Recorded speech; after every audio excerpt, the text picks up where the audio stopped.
right. Good afternoon, everyone. This is Anita again from Jewels Forever with another episode of CJ Designers Talk. And today we have with us Claire Easley from New York City. Are you Brooklyn or New York? We're in Brooklyn, which is Okay. technically part of New York City. Yeah. Oh, perfect. Okay. So, and she's with Carbon 6, and I'm really excited because they specialize in custom bands. And I know that to find a really unique, beautiful band, that's a bit tricky, but Claire's here to talk about, how you can find an amazing band with Carbon 6. So, Claire, tell me a little bit about the story of Carbon 6. What were you and John, I believe, who's your husband, doing before you started jewelry making? Or have you always been in the industry? We have not always been in the industry. This was actually kind of an unexpected turn for us. I was an editor and a writer, and my husband, John, was an engineering student. And he was about to finish up, and he actually lost his wedding ring. We were at a drive-in movie theater, and it was one of those ones where they have kind of a picnic area, and so we had blankets out on the lawn, and the movie ended, and he picked up our picnic blanket and was shaking it out, and his ring just flew off. He just had a traditional, gold ring band. And it flew off, and we could hear it kind of pinging away, but we couldn't find it again. We even came back the next day with like a metal detector, couldn't find it. And so he went through a series of bands, and he was like, at first he was like, typical guy. He was like, well, if I'm going to lose it anyway, I'll just get a cheap one. So he got a cheap one, and it was so uncomfortable. He hated it. And then he went through like a series of things and just couldn't find anything he liked. And he thought, if I'm not going to have the band we were married with, I'd like it to be meaningful in a different way. And so he was about to get done with school, and he was, as an engineering student, he was learning about all these new materials.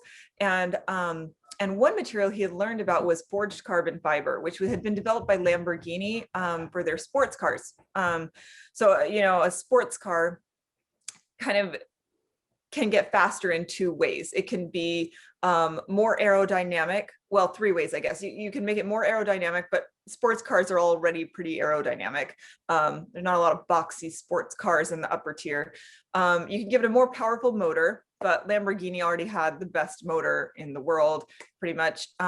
Or you can make it lighter. And so to make their sports cars lighter, Lamborghini developed this. They wanted to use carbon fiber because it's very, very strong, but it's very light. And so they thought perfect.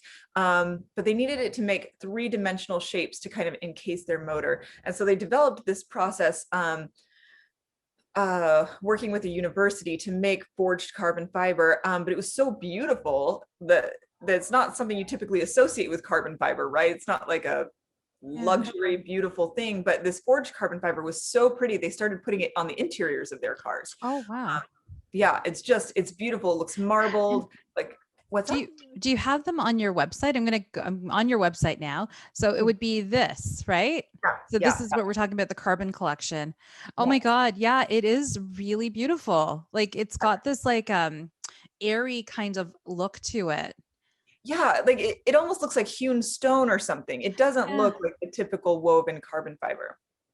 And so John learned about this, and he was learning about the process of how they make it. And it was, for an engineer, I guess he's a little poetic, but he was thinking about how it takes two things. It takes carbon fiber strands, which are very, very strong in tensile strength. And then it takes resin, which does not have the tensile strength, but does give it flexibility and allows it to not break under bending pressure. And so when you bring these two things together, it makes something that is more beautiful and stronger than either of them is on their own. And he thought about that in terms of our marriage, that he has this engineering skill set, and I was a writer, and these two different strengths, and you come together in a marriage. And anyway, so he thought, this is great, this is perfect. This is what I want my ring to be made out of. And it's beautiful material, so that was helpful too. So he starts working on a process to develop forged carbon fiber, right? Because it's a proprietary material. We couldn't get Lamborghini's material. So John develops his own in our garage.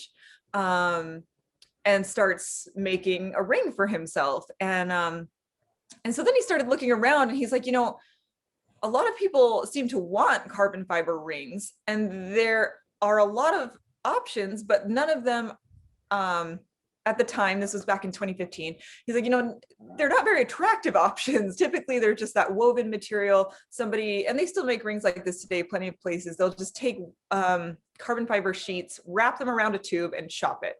And they'll call it a carbon fiber ring. So there's nothing lovelier to make it comfortable. You want a comfort fit on the interior, that sort of thing. So John he's like, I wonder what we could do if we could make more of these. And so he started making them. We ran a Kickstarter and it just took off, and we've been doing it ever since. Wow. And this was in 2015. Yeah. That's amazing. And in terms of the durability, for somebody like me, I actually specialize in fine jewelry in silver and gold. So I've never thought about these kind of materials to use. So what is the durability like? How does this work? Can you wear it anywhere? Can you bang it up? How does it function? Yeah, well, so in terms of just banging it around, we actually just, our distributor was like, we want to be able to tell stores what they can do with this. Can you help us understand the durability? So we took a video we have a shop here in Brooklyn where we make everything, and it has a second level, like a balcony level. And so we took a ring and just started throwing it off the balcony over and over again for 15 minutes, and picked it up and dusted it off, and it looked just the same. It's amazing. Wow. That you couldn't even see a scratch on it. But there are different kinds of strengths, right? So I was talking about tensile strength. If you're pulling a ring like this, if you were to tie a carabiner to the top, you could hang like a strong man off the bottom. It's very, very strong. But in terms of being smashed, sometimes the traditional men's gold band, if it gets smashed, it can warp and cut off circulation to a person's finger. But rings won't do that.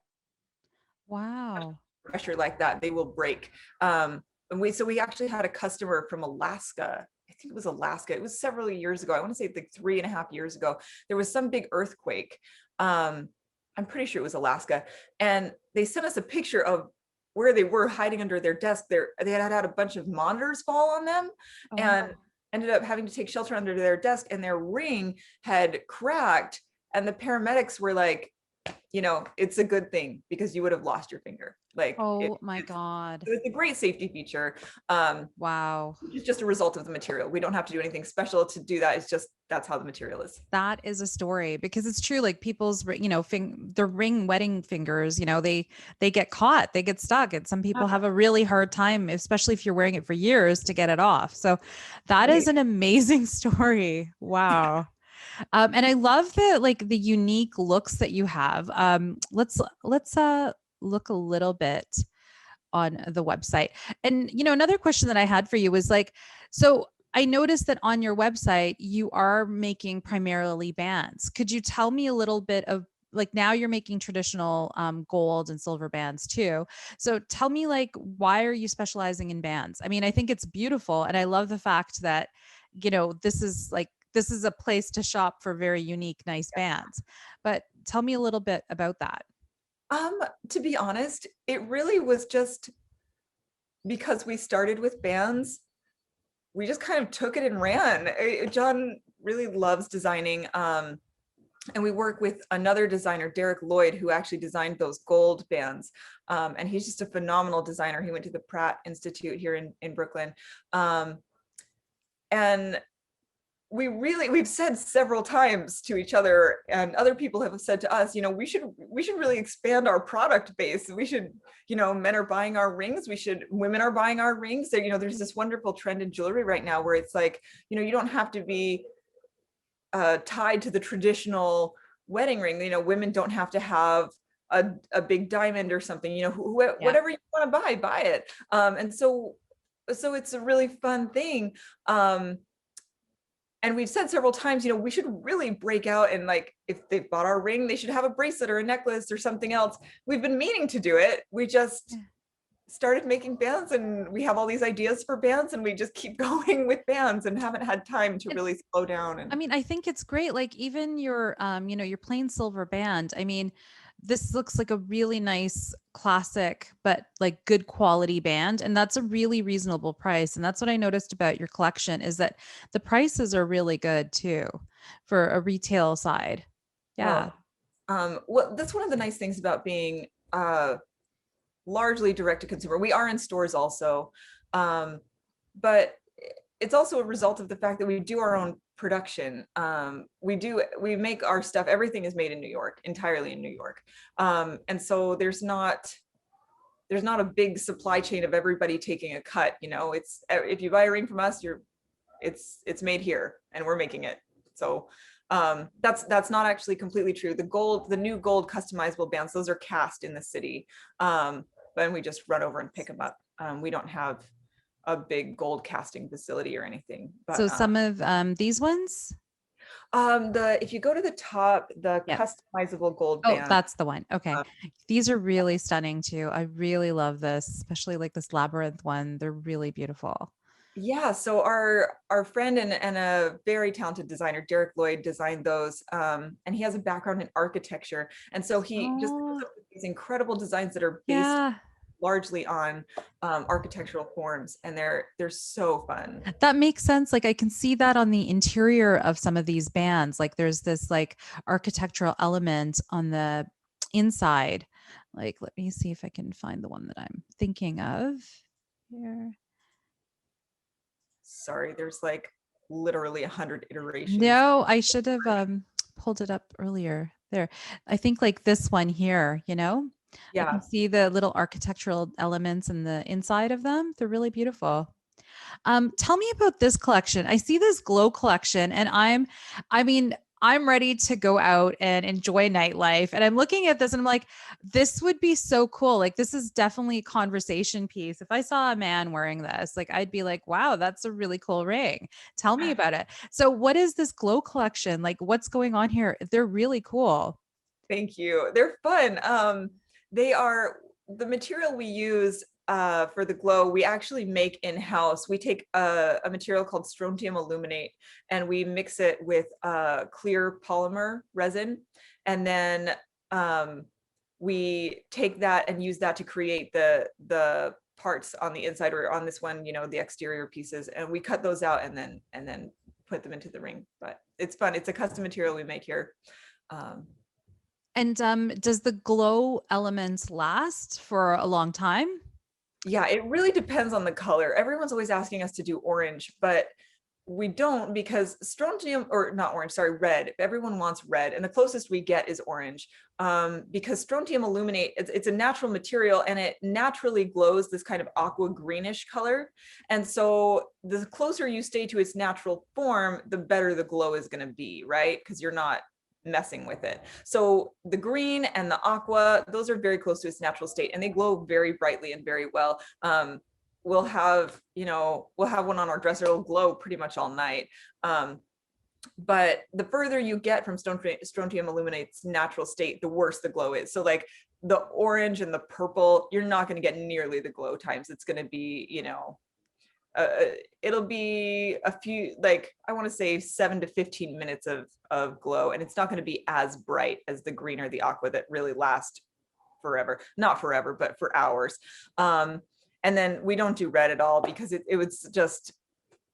doesn't even look red. It looks orange. It's on the opposite end of the color spectrum. You really have to do a lot of changing the material, and so it just doesn't perform very well. That's why we don't offer red.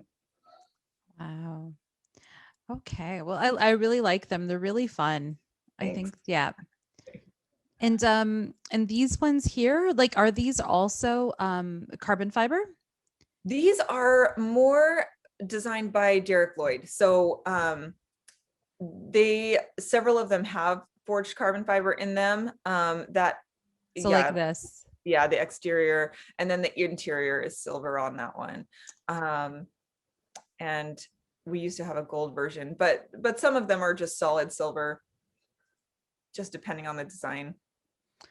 Beautiful. Well, I love these. These are really nice. Yeah, I definitely enjoyed them. And I'm thinking, oh my gosh, if I need a band, I know where to go now. So I really like them.